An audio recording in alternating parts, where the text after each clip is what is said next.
Okay, so here's a question that was asked. I was asked to go over the problem number 5, and let's see how we do with this. The key word in this problem, I believe, is average value. So in order for you to be successful in this problem, you need to know what the average value of a function is. So when you're talking about the average value, most of the time, you think about adding up a whole bunch of numbers and dividing by the number we have. The problem that we're going to run into here is that we have an infinite number of values over the interval from 1 to 4. So instead of thinking about by adding and dividing by the number we have, instead think about it as adding up all of our values and spreading them out evenly over the interval. So in order to add up an infinite number of values, we need the ultimate adding machine. We're going to need the integral to help us do that. And the values that we're adding up are the function values, which is going to be 1 over the square root of x. Our differential, of course, will be dx, which automatically means we're going from x equals to x equals. Now, in this problem, they asked us to compute the average value when x is between 1 and 4, which means we are spreading these values out evenly over an interval from 1 to 4, which means this is a distance, delta x, of 4 minus 1, which is 3. So we're going to want to divide this evenly over that interval, which means we're going to multiply by the delta x, multiply by 4 minus 1. We're going to start adding at 1, and we're going to continue to add all the way to 4. By setting up this integral right here, we have earned 1 point for our response. We're going to earn the other point by now finding the actual answer. At this point in time, it's now computational. The constant out in the front that's going to get the free ride is 1/3. And now we are going to integrate from x equals 1 to x equals 4, 1 over root x, but we've got to think about this as a one step. We're going to change this into our common form of x raised to the negative 1/2. And from here, we're just going to compute this integral. So the integral of x to the negative 1/2 is, when we add 1, x to the 1/2, and then we divide by 1/2, we're really multiplying by 2. So we're going to get times 2 over 1. And now we're going to integrate from the bounds 1 to 4. So our constant that's going out front is 2/3. Let's give him a free ride. Let's set up our first bound minus our second bound. And now let's evaluate 4 in the first one, 1 in the second one. So we're going to end up with 2/3 times the square root of 4, which is 2, minus the square root of 1, which is 1. That final answer is going to give us 2/3. Just to be clear, on the AP exam, the place you're earning the points are right here. All right, that right there is going to get you 1 point. And the other place you're earning the point is actually going to be right here, because that is when you've got your first arithmetic answer that will also be worth 1 point. Let's now go ahead and take a look at part B. In part B, you are asked to take this region and revolve it around the x-axis. So the key word in this problem is volume. Volume is a key word, means we're going to cut it into shapes we know. So the question we want to figure out now, which way are we going to slice? I think it's going to be pretty clear for most of us who've been working with these problems that we're going to slice vertically in this situation. When we slice that vertically, we're actually going to see a slice come that cuts through our area just like this. But remember, we are actually revolving this. So what's it going to look like when we take this slice? Now, to demonstrate this, I'm going to take two slices really, really close to each other. And I'm going to put them together. And we're going to take a look at what happens when we slice this and that rotates. So as we rotate that shape around, what's going to happen is it's going to form a shape that we know. Now, it's going to look like a circle, but you got to remember there's just a little bit of thickness to it right here. That thickness is going to create a height, so it's actually going to be a cylinder. So the shape that we're going to end up getting is really going to be what you're seeing over here on the right side of the screen. We've got a cylinder, and how many of these cylinders are we going to have? Well, as we continue to cut this, we're going to have an infinite number. So we are going to find the volume by using the cylinder. The volume of a cylinder is given by pi r squared h. So what we're going to do is we're going to add up an infinite number of these, because we're going to be slicing this all the way from 1 to 4. That's going to mean we need an integral. We're adding up volume, so we're going to add up the volume of these cylinders, which is pi times the radius squared times the height. The height of each of these cylinders is going to be our delta x, but as the slices get closer and closer and closer together, delta x is going to turn into that dx we're so familiar with. So the differential here is going to be dx. So we're going to go from x equals to x equals. Our radius now, remember, the way you find the radius every single time, you go from the line of rotation to the object that's being rotated. So I'm taking my pen, I'm putting it on the line of rotation, and now what's being rotated is this function, and it is being rotated around the x-axis. So this guy right here, this red line right here is my radius. The way we always find a radius that's a vertical radius is we use top minus bottom. In this case, the top is our function, 1 over square root of x, and our bottom is the x-axis 0. We are now going to start slicing this when x equals 1, and we're going to continue to slice until x equals 4. If you can get here, you have earned your first point on this problem. The setup for the integral earns you a point. From here, you've just got to integrate it. So simplifying this expression, the pi comes along, the bounds don't change. 1 over root x minus 0, when we square that becomes 1 over x. Our differential is dx, and now we've got a nice straightforward one-step integral. The integral of 1 over x is ln of the absolute value of x. Pi gets a free ride, and we're going from x equals 1 to x equals 4. So again, give that constant a free ride. Set up your evaluations. Now, because our bounds are always positive, the absolute value bars are going to do nothing in this situation. If the bounds were negative, we'd have to change that to a negative x instead of a positive x to make the absolute value stay positive. But our bounds are positive, so we're all set. We're plugging in 4, we're plugging in 1. Again, right here, you can leave it as your final answer. This works. You get full credit for leaving it here. However, I will take 1 second longer and simplify this. ln of 4, easy as it gets, but I just want to remind everyone that the ln of 1 is equal to 0. So our final answer here is pi ln of 4. Remember for ln, that's really log base e. So what we're asking is e raised to what power gives me 1, and that's why we know the ln of 1 is 0. So for this example, final answer, pi ln of 4. 1 point up here where you wrote your integral, 1 point down here where you get your final answer. Again, that point can come from this expression or this expression. If you go further and you make a mistake, you will lose that point. So it's kind of safe just to leave it right here. No arithmetic simplification is necessary. And the next question, we're asked in part C. In part C, we are asked to find the average area of the cross sections of the volume of the solid. Now remember, those cross sections were considered to be, oops, not that, considered to be this. Not that either. They were considered to be these circles, okay?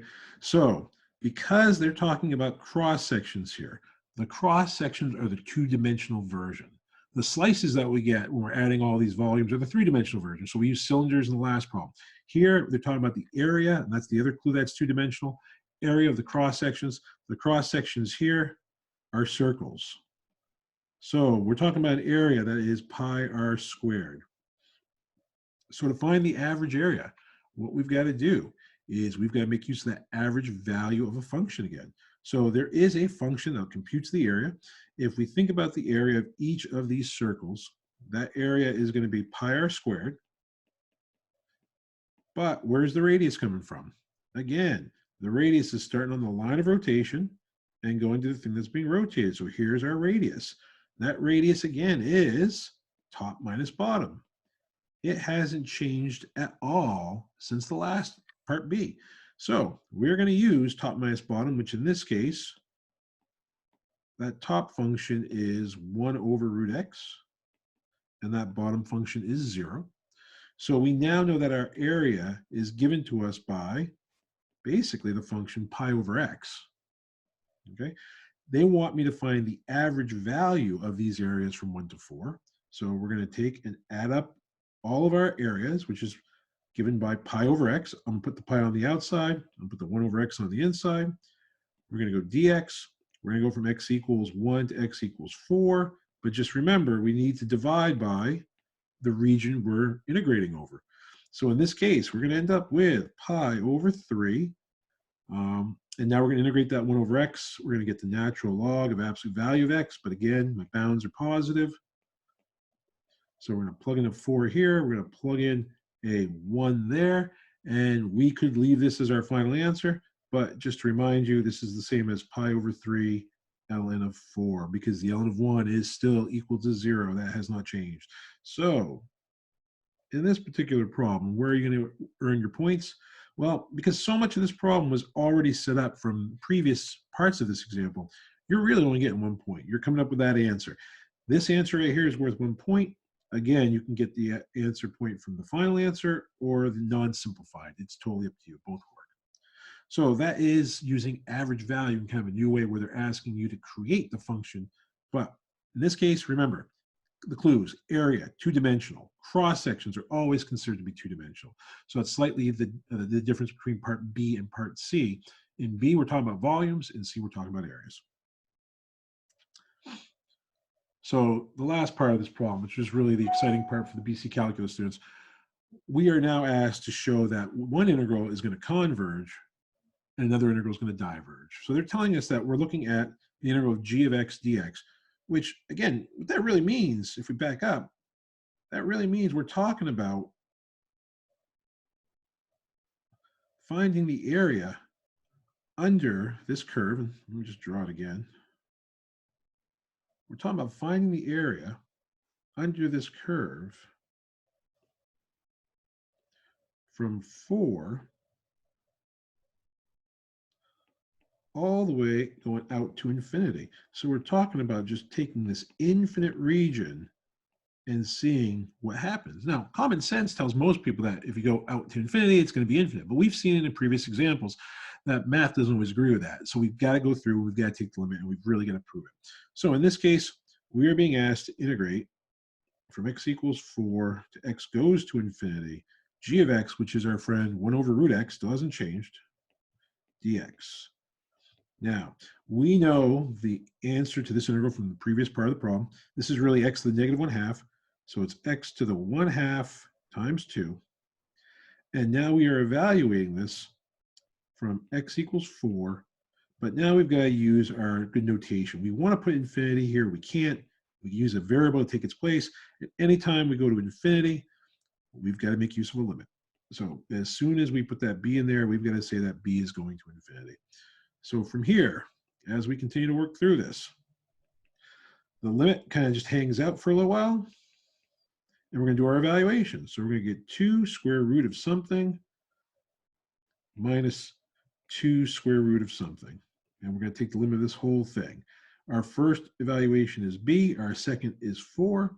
When we work this out, we're going to get the limit as b goes to infinity of 2 root b minus, well, 2 times square root of 4 is 2 times 2, so that's 4.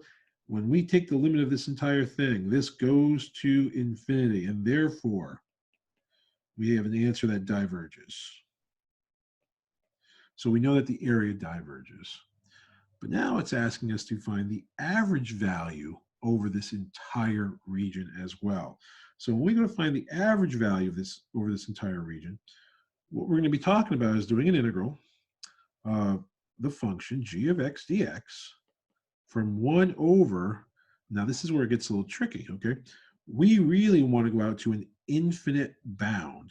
So the best way to do this using good notation is to start talking about putting b in right away.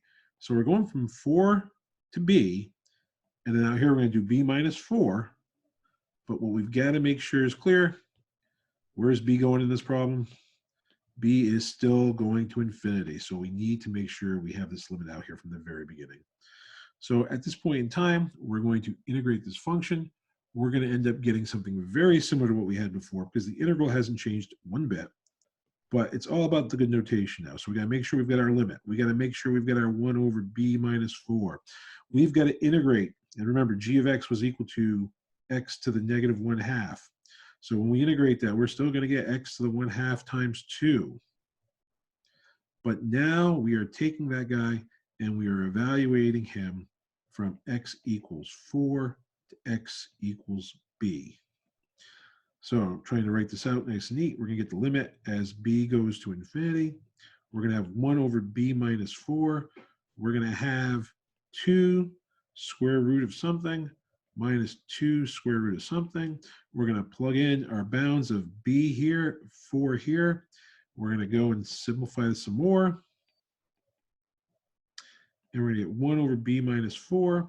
And now what's going to happen is we're going to get 2 root b minus 4. So what we're really talking about is taking the limit as b goes to infinity of 2 root b minus 4 over b minus 4. To take this limit, you go, you fake plug in your infinity, you see you're going to get infinity on the top, you're going to get infinity on the bottom. So you've got a couple options. You can use L'Hopital's rule. Wahaha, L'Hopital is always good for the indeterminate form, infinity over infinity. But I would prefer that we just do the way we used to in pre-calculus and take advantage of some of our significant terms. So this guy is going to behave like the limit as b goes to infinity of 2 root b over b. Because as we go to infinity, this guy is going to get larger and larger and larger and larger without ever stopping, going all the way to infinity. It's not going to matter if we have that 4 or not. It's insignificant. It's not going to change the output. And the same is true when we're talking about the b on the 4 on the bottom. So now when we look at this limit, we've got a new thing to think about that's a little bit easier to handle. We've got the limit as b goes to infinity. And now we're going to use our exponents. We're going to simplify this example. We're going to say that a root b on the top is really over a root b times a root b on the bottom. We're going to cancel those common factors, and we're going to get 2 over root b as b goes to infinity, and that is going to equal 0. So we know that the average value of this function is going to equal 0. So we're going to earn the points on this particular example. This was worth 4. This was the hardest part, or the most involved part of this problem. The first place you're going to get a point is when you integrate this guy right here, which is an integral we do a couple times this problem, you need to come up with this expression right here. So if you have that expression, that is worth 1 point. Okay. The next place you're going to get a point is when you show it goes to infinity and you say it diverges. So that's your second point. The next place you're going to get a point is by coming up with this integral right here and showing that it eventually turns out to be the result that we found, which was basically this guy right here, okay? So if you have any algebraic expression that works, these two together are going to give you that 1 point. Matter of fact, this guy right here would have given you the same point as well because you're showing that integral being completed. And then your final point on this one is when you show that the limit goes to 0 when you take it out to infinity, which means it converges. Okay, so there is your solution for this particular example. Take a look. If you have any questions, please sure to let me know. Hope that helps. Talk to you guys at 1:30 today. Bye-bye.